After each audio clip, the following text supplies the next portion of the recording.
আসসালামু আলাইকুম। আজ আমরা যাচ্ছি পাহাড়ের রানী দার্জিলিংয়ে। এর জন্য আমরা কলকাতা শিয়ালদা স্টেশন থেকে দার্জিলিং মেইলে নিউ জলপাইগুড়িতে রওনা দিই। যাত্রাপথে আমাদের সাথে পরিচয় হয় কলকাতার এক পরিবার, যারা আমাদের সফর সঙ্গী হয়েছিল। সকাল 7টায় এনজিপিতে পৌঁছে আমরা একটা জিপ ভাড়া করে দার্জিলিংয়ে রওনা দিই।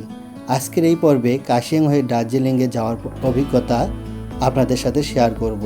আশা করি আমাদের এই ভিডিওটি আপনাদের ভালো লাগবে। আপনি সামনে চলে আসুন। হ্যাঁ, দিলে একটু ভিডিও করতে।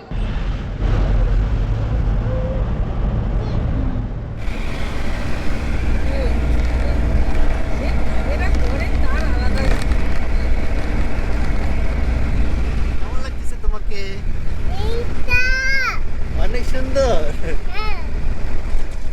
এখান থেকে কি দারুণ লাগছে। আমাদের দার্জিলিং যাওয়ার প্রথম পাহাড় দেখা এবং আমরা খুব এক্সাইটেড। আবার আমার দিদু খুব এক্সাইটেড, প্রথম আমাদের দার্জিলিং যাওয়ার পথে পাহাড় দেখা।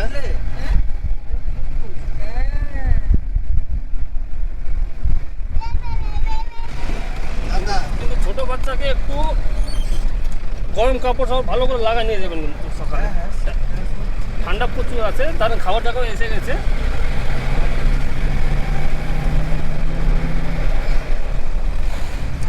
আমরা উপরে ওঠা শুরু করে দিয়েছি। আমাদের জিপ এখন সমতল ভূমি থেকে উঁচুর দিকে যাচ্ছে পাহাড়ের আঁকাবাঁকা রাস্তা দিয়ে। আমরা 6000 ফিট উঁচুতে দার্জিলিংয়ে যাব এবং টাইগার হিলে যাব হলো আমরা প্রায় 7400 সমতল ভূমি থেকে। আমাদের জিপ গাড়ি এখন আঁকাবাঁকা পথ দিয়ে উপরের দিকে উঠতেছে। আমাদের খুব এক্সাইটেড আমরা। হ্যাঁ, তারপরে একটু একটু ভয়ও লাগতেছে।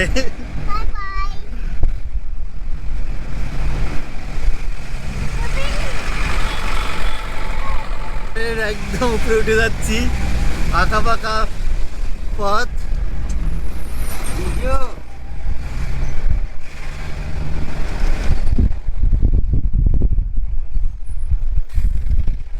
আমরা চা ব্রেকের জন্য দাঁড়ালাম। আমরা 9:30 রওনা দিছি। রাস্তা পথে চা ব্রেক করার জন্য আমরা দাঁড়াইছি। এনজিবি চা ব্রেক করার জায়গা ছিল কিন্তু ক্রাউড, এবং আমরা পাহাড়ে চা পান করবো বিধায় আমরা এখানে আমাদের ড্রাইভার আটকে দিছে। সামনে পেছনে শুধু পাহাড় আর পাহাড়, পাহাড়ের মাঝখানে হচ্ছে আমরা। এখন আমরা চা ব্রেক করতেছি। আমাদের সাথে থাকুন এবং দার্জিলিংয়ের পথে আমাদের ভ্রমণ গাইড এবং যাওয়ার হিসাব আমরা এই ট্যুরে দিয়ে দেব। যাওয়ার পথেই আমরা যাওয়ার পথে মুস্কান হোটেলে এসেছি। মুস্কান হোটেলে আমরা এখন ব্রেকফাস্ট করব। মুস্কান হোটেলে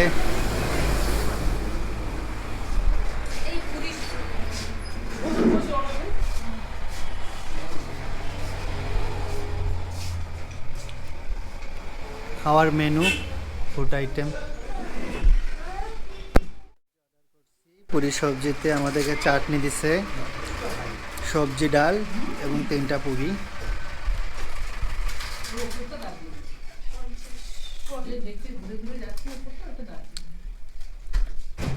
পুরি সবজি 50 টাকা। তারপর রুটি সবজি আছে, ফাস্টফুড আইটেম আছে। তো আমরা পুরি সবজি আর ডাল অর্ডার করেছি।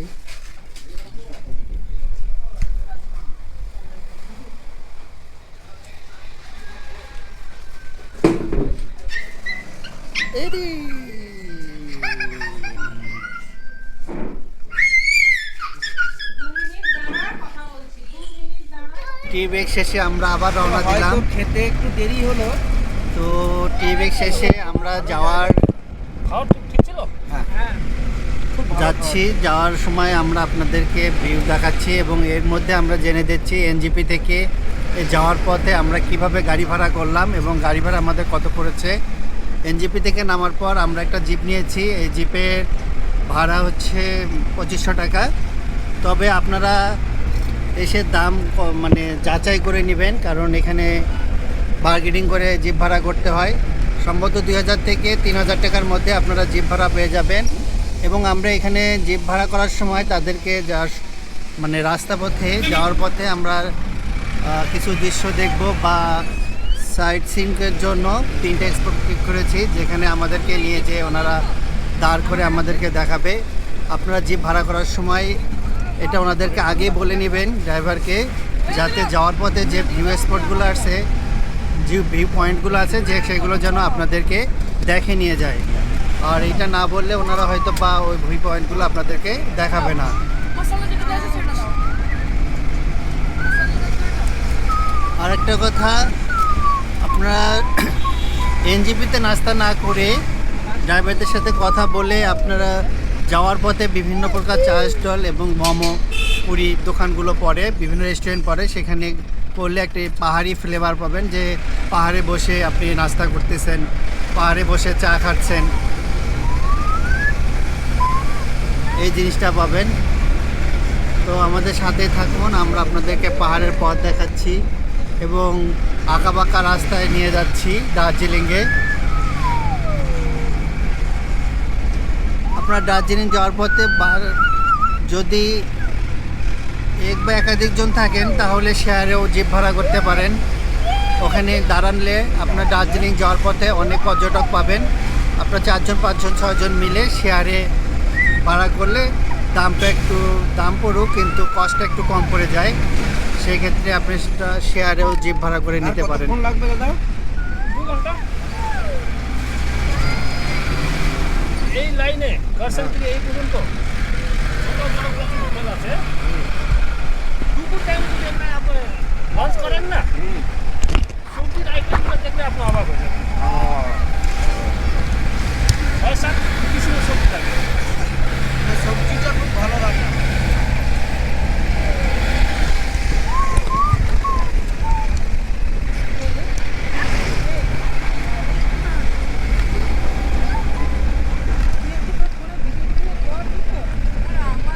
ক্যামেরা দিয়ে আমার করে দিয়েছে কাজটা। আমার তো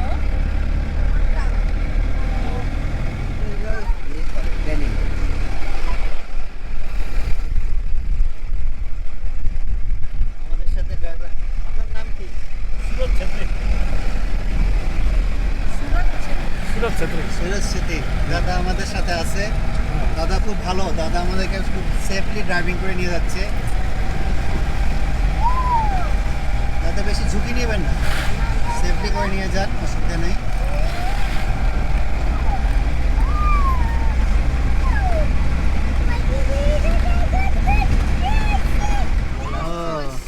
বর্ষার সময়।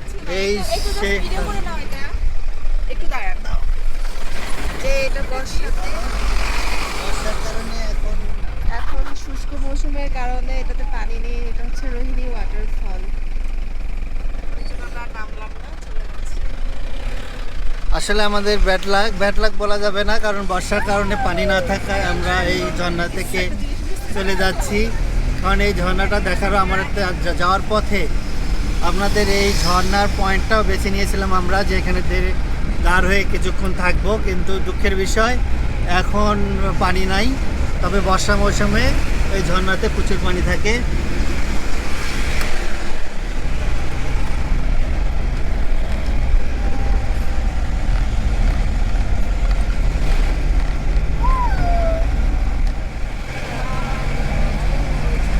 ওই 2 পাহাড়ের উপরে আমরা উঠবো, গাড়ি নিয়ে উঠতেছি।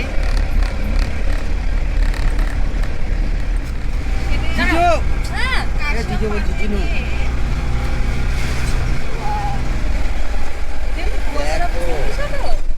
ওই যে নিচ থেকে আমরা উঠে আসলাম, ওই যে আমাদের রাস্তা, ওই রাস্তা দিয়ে কিন্তু আমরা উপরে উঠে আসতেছি এবং একদম উপরে চলে যাব। হ্যাঁ, ওই যে রাস্তা, এই রাস্তা দিয়ে আমরা উপরে উঠে আসবো। এই যে আমাদের রাস্তা দিয়ে একদম উপরে উঠে যাচ্ছি আমরা। রাস্তা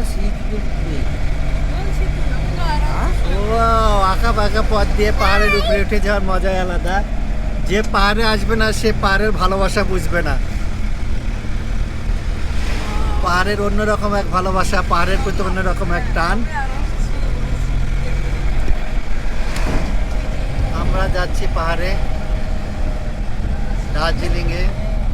দাদা এইদিকে ছবিটা তুলি ওয়াও, এই যে ওয়াও, একদম এক খাড়া পাহাড়ের উপরে উঠতেছি আমরা।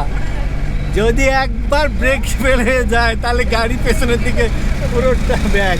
রাস্তাটা দেখো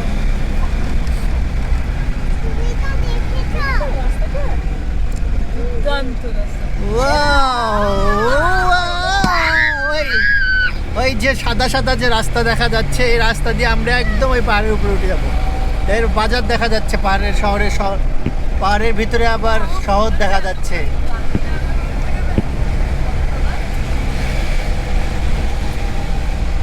আপনাদেরকে দেখাচ্ছি ওই যে দূরে যে আবসা আবসা দেখা যাচ্ছে, এটা একটা শহর পাহাড়ের ভিতরে। আবার আমরা উপরে উঠে যাচ্ছি। দাদা ওইটা কি বলে, ওইটা কি পাহাড়, ওই যে ওই গ্রামটা? কারসেন কাছে, এটা একটা গ্রাম শহরই আছে। শহর। ওখানে কি থাকার ব্যবস্থা আছে, হোটেল রেস্টুরেন্ট? বাড়িগুলো হোটেল আছে, বাড়ি আছে। ওইটা লালটা স্কুল, ওইটা ও লালটা স্কুল, ওই তিনতলা দেখা যাচ্ছে। Saint Augustine school.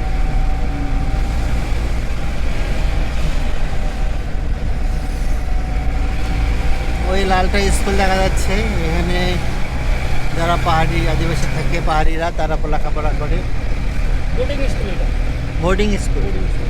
এখান থেকে পড়াশোনা করতে হয়। মতলব এখানে বেশিরভাগ আপনার কলকাতা, ভুটান, নেপাল, বাংলাদেশ স্কুল প্রচুর আছে। ও ওখানে আমরা যেটা দেখি বাংলাদেশ থেকে যে দার্জিলিংয়ে পড়তে আসে, এইসব স্কুলে। এইসব স্কুল।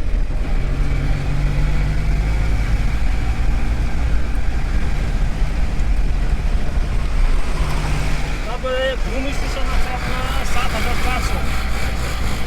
দার্জিলিং আছে আপনার ৬,৮০০ ৬,৮০০। এটা কি মিটার? ফিট। ফিট।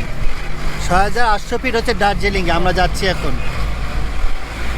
তার মানে আমরা ৩,০০০ মিটার কি উঠে গেছি দাদা? ৩,০০০ ফিট উঠে গেছি। হ্যাঁ ৩,০০০ ফিট আমরা মোটামুটি উঠে গেছি। ওটা প্রায় 9,000 ফিট। ৯,০০০ ফিটের উপরে। এটাই সবচেয়ে বড় ৯,০০০ ফিটটা। হ্যাঁ ওর দিকে জায়গাগুলো নেই। তারপর ওই দিকে যদি আপনি সন্দকপুর যান ১০,০০০, ১০,০০০। আলু ১১,০০০।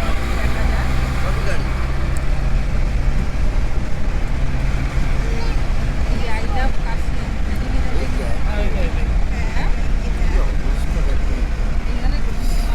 এখানে তো দাঁড়াবো।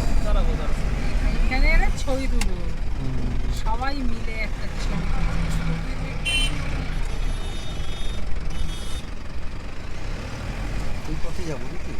আমরা চলে এসেছি একটা ভিউ পয়েন্টে। এখানে দাঁড়াবো, দাঁড়ার পর আমরা কিছু ফটোশ্যুট করে আবার দার্জিলিংয়ের পথে চলে যাব।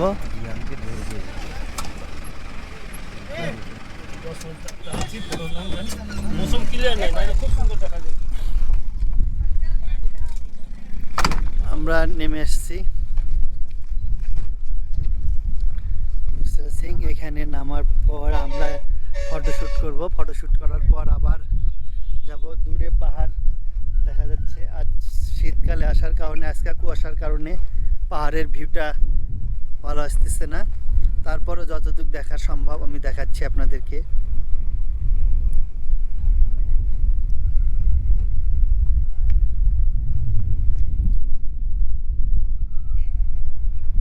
এই যে আমার পার্টনার, আমার ট্রাভেল পার্টনার।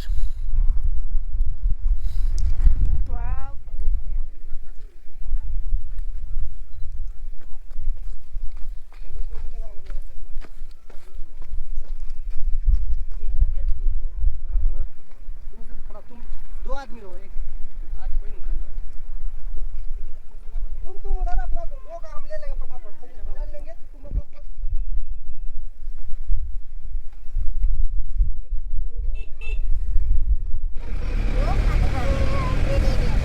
প্রচুর হাওয়া। আবার আমরা চলে যাচ্ছি ভিউ পয়েন্ট থেকে। আমরা এখানে উঠে ছবি উঠলাম, ভিডিও করলাম অনেক। এরপর আবার রওনা দিলাম দার্জিলিংয়ের পথে। আঁকাবাঁকা পথ দিয়ে আবার আমরা চলে যাচ্ছি পাহাড়ের উপরে। আমাদের সাথে থাকুন এবং আঁকাবাঁকা পথের ভিউ দেখতে থাকুন। আমি যতটা সম্ভব ভালো ভিউ ধারণ করে আপনাদেরকে দেখার চেষ্টা করব। আমার হাতে রাখ। উপরে যে লাল রঙের দেখা যাচ্ছে এটা স্কুল, এখানে অনেক ভুটান বাংলাদেশি কলকাতা থেকে লেখাপড়া করতে আসে। আমরা অনেকে যে শুনি যে তারা দার্জিলিংয়ে পড়াশোনা করে, তারা আসলে ওই সব বিদ্যালয়ে পড়াশোনা করে। দাদা ওই বিদ্যালয়ের নামটা কি? Saint Anthony school. Saint Anthony school.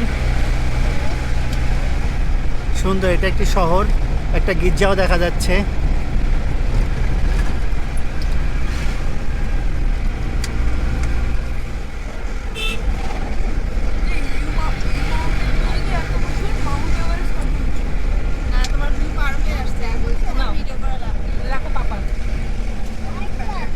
পরে দেবো, ঝাল আছে।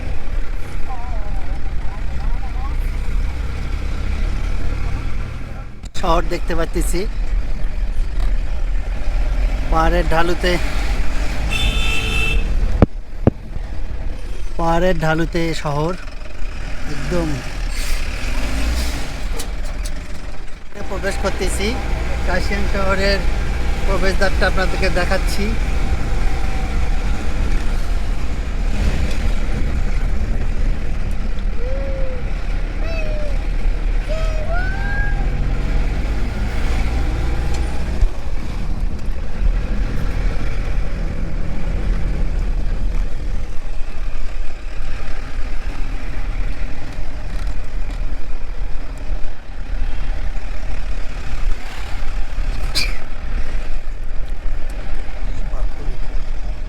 কাশিয়ান শহরটি দেখাচ্ছি আপনাকে। পুরো শহরটি পাহাড়ের অবস্থিত, পাহাড় কেটে শহরটি নির্মাণ করা হয়েছে। এই দেখেন,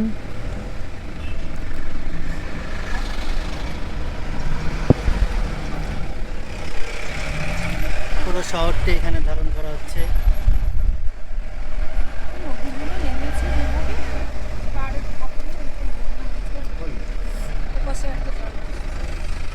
আপনারা পাশে টয় ট্রেনের রাস্তা, দার্জিলিংয়ে সেই বিখ্যাত টয় ট্রেন, তার রেল লাইনটি দেখা যাচ্ছে। এই দিক দিয়েই ট্রেনটি যায়। পাহাড়ি রাস্তায় যে বাজার বসে, এখানে অনেক পেঁপে, কলা এবং ফ্রুটস পাওয়া যায়, যা পাহাড়িরা তাদের বাগান থেকে এখানে নিয়ে আসে। ফুলকপি, বাঁধাকপি হয়, হ্যাঁ, তারপরে শাক হয় না, লাল শাক। তবে বেশি ফ্রুটস মনে হয় পেঁপে, কলা, এখানে আপনার খালি অরেঞ্জ আছে। অরেঞ্জ। এখানে অরেঞ্জের বাগান পাওয়া যাবে না? বাগান নেই এখানে? ওটার জন্য আপনার সিটং যেতে হবে। সিটং। সবচেয়ে ভালো অরেঞ্জ। গার্ডেনই আছে। মারা করেছিল তখন অরেঞ্জ ট্রেনে পড়ে আছে। এত অরেঞ্জ, পুরো বাগান ভর্তি, ট্রেনে অরেঞ্জ পুরো। অরেঞ্জ গার্ডেনে গেলে আপনি ওখানে হারাই যাবেন, দেখাই যাবে না, এত বিশাল। এত বিশাল। তো এই শীতঙ্গে এখানে অরেঞ্জটা পুরো রয়েছে। কাশিয়াঙ্গের একটি ব্যস্ততম শহর এলাকা। এখানে এইটা হচ্ছে স্টেশন। এই যে টয় ট্রেন দাঁড়িয়ে আছে, আমরা টয় ট্রেন দেখতে পাচ্ছি। এই যে টয় ট্রেন, কোথায় যাও? এটা দিয়ে দার্জিলিং চলে যাবে। না না, এটা এখন দার্জিলিং থেকে আসছে। দার্জিলিং থেকে আসতেছে। এটা এবার যাবে আপনার এনজিপি। ও, এটা দার্জিলিং থেকে আসতেছে, যাবে এনজিপি, নিউ জলপাইগুড়ি যাবে। এই দেখেন কাশিয়াঙ্গের বাজার, কলা সারি সারি, ফ্রুটস এবং টয় ট্রেন কিন্তু প্রায় সারাদিনের মতোই লাগে, সন্ধ্যায় পৌঁছে দেবে। 7 ঘন্টা লাগে এনজিপি থেকে দার্জিলিং যেতে। টয় ট্রেনের সময় লাগে 7 ঘন্টা। পেয়ারা না, ওটা এই ধরনের ফল। পেয়ারা, না পেয়ারা না, কাশিয়াঙ্গের মার্কেট, এই শহরের মার্কেট দেখেন, পেয়ারা রাস্তার ধারে সব কিছু বসে আছে। হ্যাঁ, মানে ওটা একটা ফল, কলকাতায় দেখি। না না, কুয়াশ। দাদা এখানে যে আদিবাসী আছে তারা সব, এই যে যা দেখা যাচ্ছে তাদের ধর্ম কি? সবই এই হিন্দু। হিন্দু না?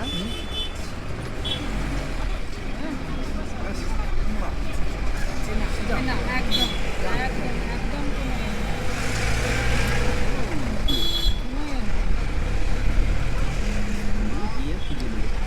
আমরা কাশিয়ান শহরটা দেখে নিচ্ছি, চারপাশে খুব বড় শহর, পাহাড়ের মধ্যে এত বড় শহর। হ্যাঁ, দূর থেকে বোঝা যায় না যে শহরে কি আছে, কাছে আসলে বোঝা যায় যে আসলে কত বড় শহর। কার্শিয়াংটা বেশ বড় শহর। পাহাড়ের দূর থেকে বোঝা যায় না যে ভিতরে এত কিছু।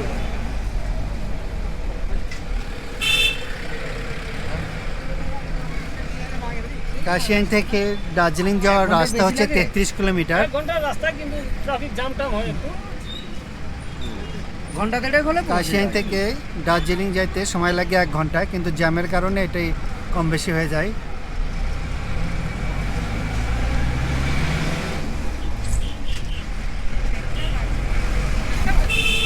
ঠান্ডা। দিনও ঠান্ডি। আপনারা দেখতেছেন কাশিয়াং শহর পাহাড়ি অঞ্চলে একটি সবচেয়ে বড় শহর এবং জনবহুল শহর। এখানে কলেজ, অনেক নামি দামি স্কুল,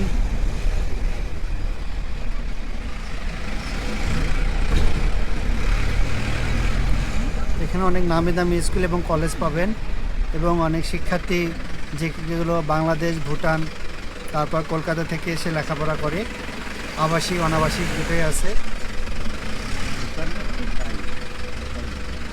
এখন ভুটান তো জিনিসটা কমে যাবে। আমরা দূর থেকে যে কাশিয়াং শহরটি দেখেছিলাম, যে চার্চটি দেখেছিলাম, এখন আমরা সেই চার্চের পাশ কেটে চলে যাচ্ছি, সেই স্কুল বা কাশিয়াং শহরটি পাশ কেটে চলে যাচ্ছি। দূর থেকে আমরা এই শহরটি দেখেছিলাম পাহাড়ের মাঝে, এখন সেই শহরের মাঝ দিয়ে আমরা যাচ্ছি। এবং কাশিয়াং শহরটি আসলে অনেক জনবহুল এবং খুব গ্যাঞ্জামপূর্ণ বড় শহর পাহাড়ের বুকে।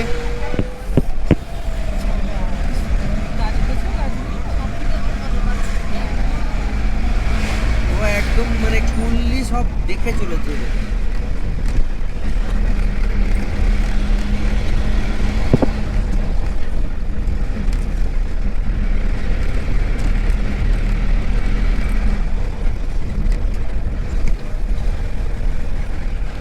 আমরা যতই উপরে যাচ্ছি ততই শীত আমাদেরকে চেপে বসতেছে। এখন আমাদেরকে শীত লাগা শুরু করে দিছে অটোমেটিকলি। আমরা কিছুক্ষণ আগে তো আমাদের গরম লাগতেছিল শিলংয়ের দিকে, এখন এখানে রোদও নাই, মেঘলা আকাশ, এবং জ্বালানা খুলে দিলেই বাতাস আসতেছে। আমরা তো টি শার্ট পরে রওনা দিয়েছি, এখন মনে হয় শীতের কাপড় পরতে হবে, কারণ যেভাবে ঠান্ডা লাগা শুরু করছে নাক বন্ধ হয়ে গেছে আমার।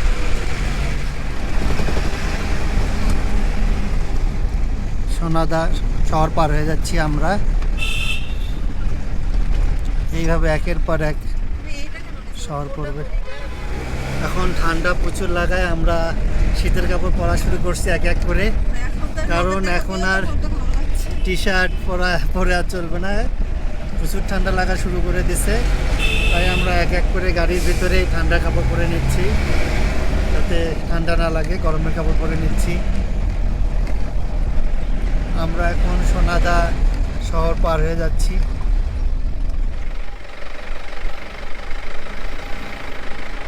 আর 9 কিলোমিটার বাকি দার্জিলিং যাওয়া। 9 কিলোমিটারের পর আমরা দার্জিলিংয়ে চলে যাচ্ছি। আমাদের সেই কাঙ্ক্ষিত দার্জিলিং আর মাত্র 9 কিলোমিটার। যে শহরগুলোতে সারা বছর ঠান্ডা থাকে, এখন আমরা সেই শহরগুলোতে এসে গেছি। যে পাহাড়গুলোতে সারা বছর ঠান্ডা থাকে, সেই পাহাড়ে আমরা এখন। এই পাহাড়গুলোতে মোটামুটি সারা বছরেই ঠান্ডা থাকে, তবে শীতকালে প্রচুর ঠান্ডা থাকে, যেটাকে কনকনে ঠান্ডা বলা হয়। আমার এই ঠান্ডাতে প্রায় গলায় ভেঙে গেছে।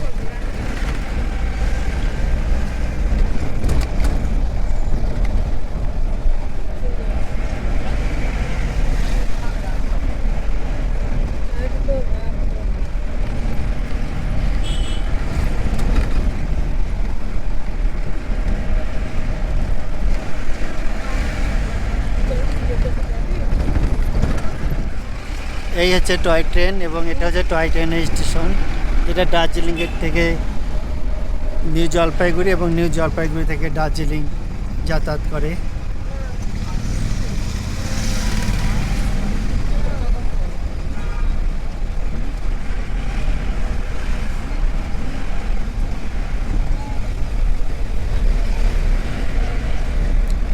সমতল ভূমি থেকে প্রায় 2700 ফুট উপরে এখন আমরা অবস্থিত। ঘুমটা সবচেয়ে উঁচু বললো যে 9000। ঘুম স্টেশন হচ্ছে সবচাইতে উঁচু স্টেশন।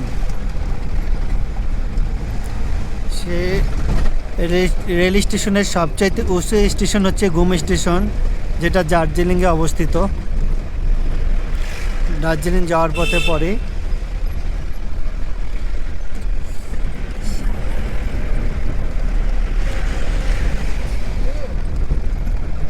এই যে ঘুম স্টেশনের, এটা হচ্ছে ঘুম স্টেশন, যেটা সবচাইতে উঁচু স্টেশন নামে পরিচিত।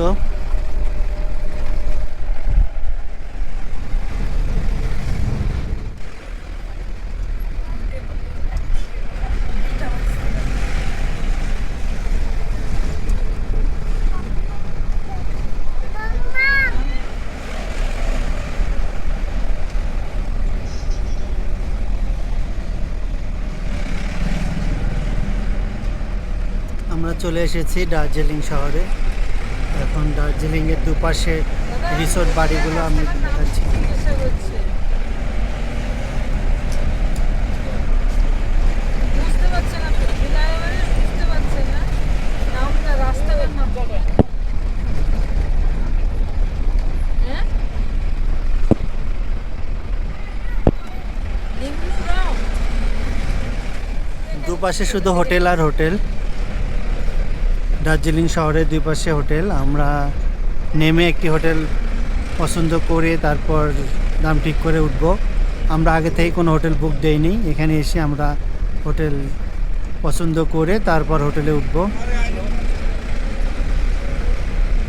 আমরা আগে মল রোডে যাব, ওখান থেকে নেমে তারপর আমরা হোটেল বুক করব।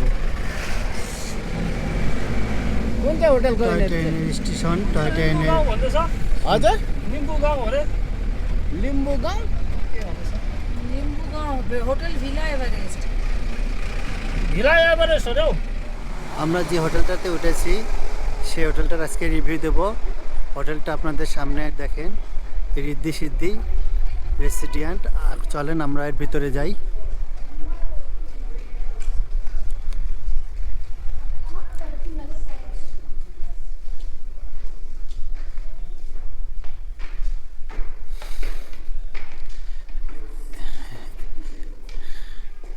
এই হোটেলের দুই ধরনের রুম আছে, একটা হচ্ছে ভিউ পয়েন্ট রুম আর একটা হচ্ছে নন ভিউ পয়েন্ট রুম।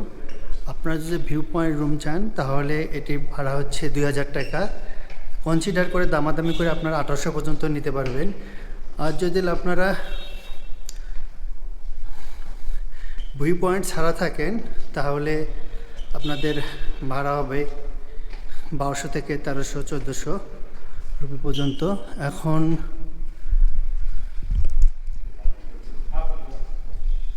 আমরা যেহেতু এই টাইমে ভিউ টাইম নাই, তাই যেহেতু ভিউগুলো দেখতে পারিনি, তাই ভিউ পয়েন্টের রুমগুলো আমরা নিইনি।